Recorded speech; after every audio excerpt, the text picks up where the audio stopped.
च्या माध्यमातून जसं नटलेली एखादी नर्तिका, मग हे शृंगार रसाचं त्या ठिकाणी परिपाक दाखवला होता. मग यातले काही उदाहरणं सांगितली होती.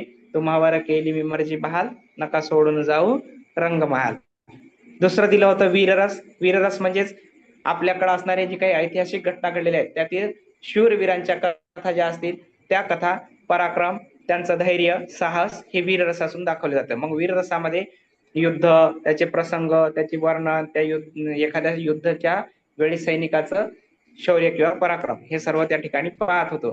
मग हे याच्यासाठी आपण उदाहरण पाहिलं होतं, करूया जय जयकार क्रांतीचा, करूया जय जयकार. वीररस, जर घरात बसून क्रांती करतो म्हणलं तर शक्य नाही. त्यानंतर करुण रस. करुण रस म्हणजे दया येणे किंवा एखाद्या विषयी आपल्याला काहीतरी करुणा वाटणे.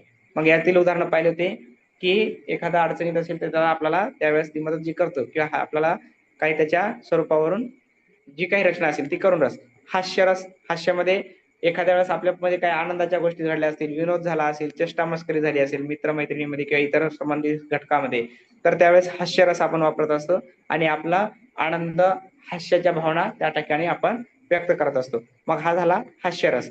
त्यानंतर रौद्र रस होता. रौद्र म्हणजे भयानक, म्हणजे आपल्याला रुद्र रूप धारण करतो. राग आल्यानंतर आपण ज्याप्रमाणे चिडतो ते या रौद्र रसातून वर्णन केलं आहे. भयानक. भयानक म्हणजे काय, एखादं भीती वाटण्यासारखं काम असेल, जसं अमावस्येच्या रात्रीचं वर्णन, स्मशानभूमीतलं वर्णन, हे सगळं या भयानक रसाअंतर्गत आपल्याला समजून येते. त्यानंतर बिभत्स. बिभत्स म्हणजे किळसवाणी, म्हणजे एखादं उदाहरण दिलं होतं, एखादा मुलगा आहे चांगला टवटवीत आहे पण त्याच्या नाकातून शेंबूड गळत असेल, तोंडावरती काहीतरी बिस्किट वगैरे खरकट लागलेलं असेल आणि वरून त्याचं रडायलाही सुद्धा ते, म्हणजे तोंडाला सगळं काजळ झालेलं आहे, काळा काळा पसरलेला आहे आणि त्याच्या नाकातून सारखं शेंबूड वगळत आहे. कोणाला वाटेल तो मुलगा उचलून घ्यावा, त्यावेळेस आपल्या मनामध्ये किसळ निर्माण होते किंवा किळस निर्माण होतो. मग ही किळस युक्त भावना जी असेल ती बिभत्स या प्रकारातून आपल्याला व्यक्त करता येते. त्यानंतर अद्भुत. अद्भुत म्हणजे या रसामध्ये परी असेल, एखादं जादुई कथा असतील, एखाद्या वेळेसच्या काही अद्भुत कल्पना असतील, जसं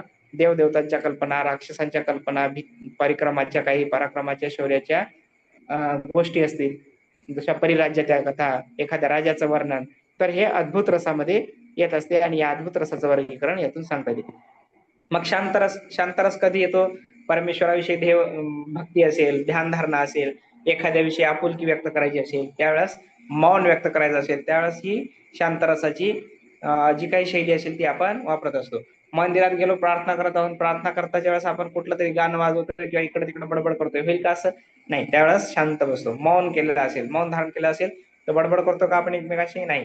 तर त्यावेळी शांततापूर्ण वर्तन आपलं त्या ठिकाणी नोंदत असतो आणि हे शांत रसातून दर्शवित असतो. असे हे नवरस लक्षण आपल्याला भरत मुनींनी त्यांच्या नाट्यशास्त्र या ग्रंथामध्ये किंवा या साहित्यामध्ये आपल्याला सांगितलेली होती आणि हे नवरसाचं वर्गीकरण या प्रकारे आपण केलेलं होतं. अशी ही नवरस वर्गीकरणाची लक्षणे आपण या ठिकाणी पाहिलेली आहेत. यानंतर आपली पुढील तासिका थँक्यू कंटिन्यू सर करणार आहोत. सांगितल्याबद्दल. थँक्यू म्हणलं. Okay madam, welcome. आता पुढील तासिका आपली जी आहे ती तासिका आपले मार्गदर्शक या ठिकाणी डॉक्टर तय्यब सर उपस्थित झालेले आहेत, वाट पाहत आहेत आपली तासिका संपून त्यांच्या तासिकेला